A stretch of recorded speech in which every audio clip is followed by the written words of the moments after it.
This short video is an extension of the formatting video we just covered. One question: do you include a photo on your resume or not? I kept this as a standalone video because it's a critical question, and the answer isn't simple. Let me show you the difference, then explain when photos help and when they hurt. So here's the resume with a photo. Here's the same resume without. Very little difference. The photo takes up some space. If your word is cluttered, removing it gives you more room. But in this case, it doesn't make things look crowded. Same with the senior geologist version. Photo or no, the formatting barely changes. So the question isn't about space, it's about strategy. Look, if you Google, should I include a photo on my resume? It's one of the most searched questions in the world. The standard answer, it depends on the country. Most career advice sites say do not include a photo if you're applying in UK, Ireland, US, Australia. Do include a photo if you're applying in Western Europe, Austria, Belgium, France, Germany, Portugal, Spain, Scandinavian countries, the Middle East, Africa, Asia, South America. So basically, the big Western countries don't want photos. Everyone else does. But I disagree with this blanket advice, especially for the mining industry. And let me explain why. I have worked for some of the biggest mining companies in the world. BHP, Rio Tinto. And there were some very strong laws and company policies about hiring to prevent bias.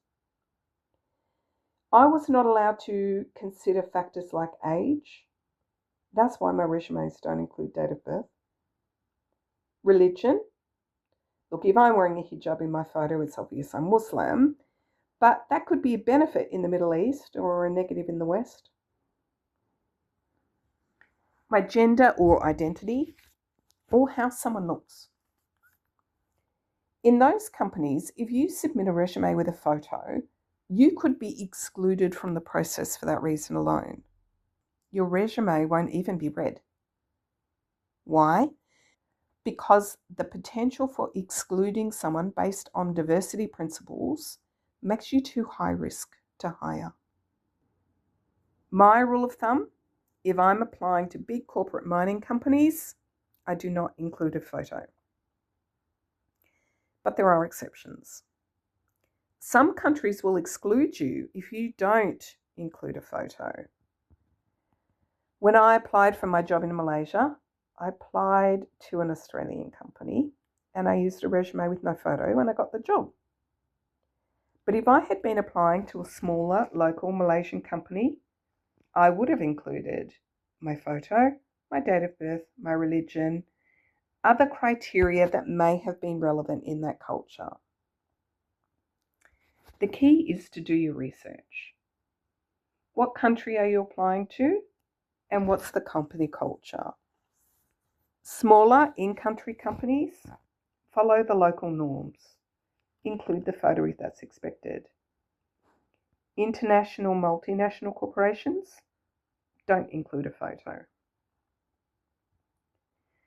The second reason to skip photos is ATS and AI. Big companies like BHP scan thousands of resumes using ATS.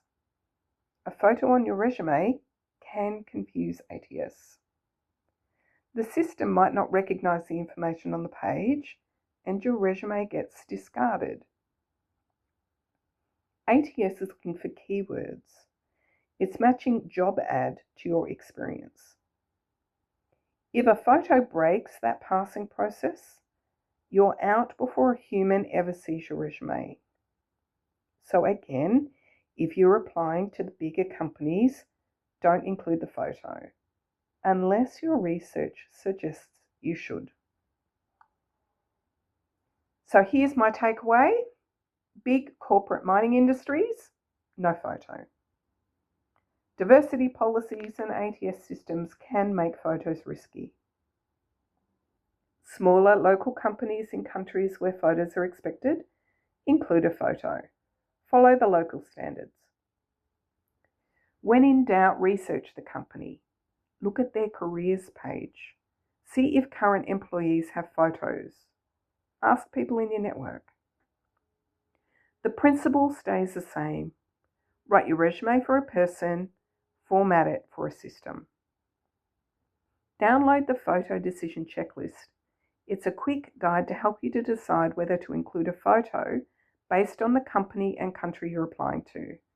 Link in the description. In the next video, I'm going to dive into ATS, how it actually works, what breaks it, and how to make sure your resume is both human readable and system friendly.